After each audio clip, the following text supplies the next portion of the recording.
خلصنا كده التونه المطبوخه. لو جربتوها مش هتندموا، هتعجبكم جدا، طعمها جميل وفيها شطشطه كده وطعمها حلو واكل على طول يعني كده خفيفه. ومع السلامه واشوفكم في فيديو جديد. السلام عليكم.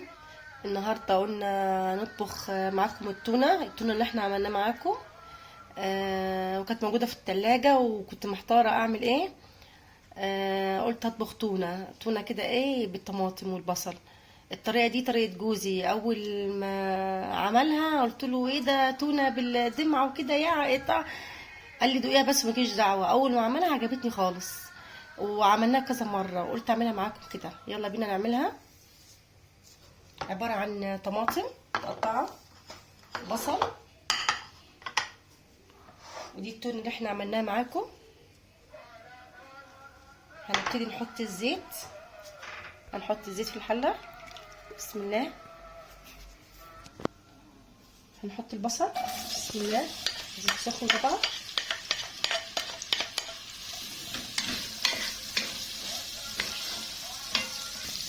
حطينا البصل طبعا. هنفضل نقلب فيها لغايه ما تدبل وتصفر كده ونرجع لها.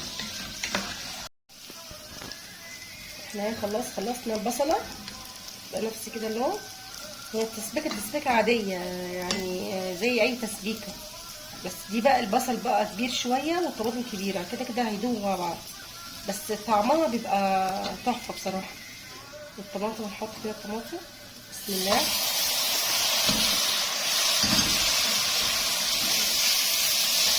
نحط فلفل اسود.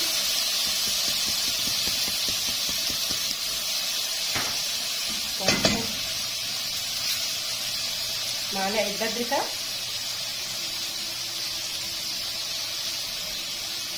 هنحط بصوا يا حبه صغيرين توم بودر، حبه ملح.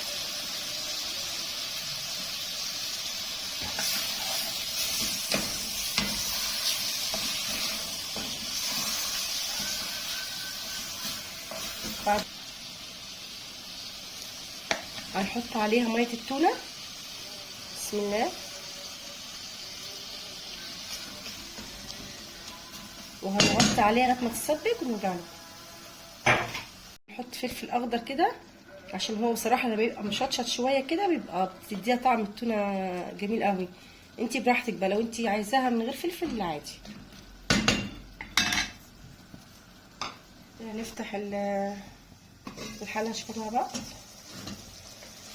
اهي كانت تتسبك تمام كده. نحط بقى التونه عليها. بسم الله. اهي التونه ننزلها.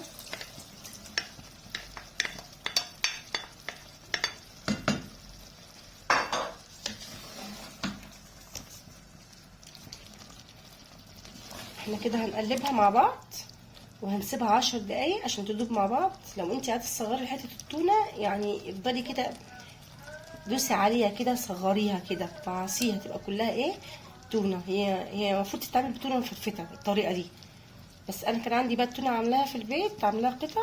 انت بقى دوسي عليها هي تتسبك هتلاقيها تدوب معاكي. 10 دقايق ونشوفها مع بعض.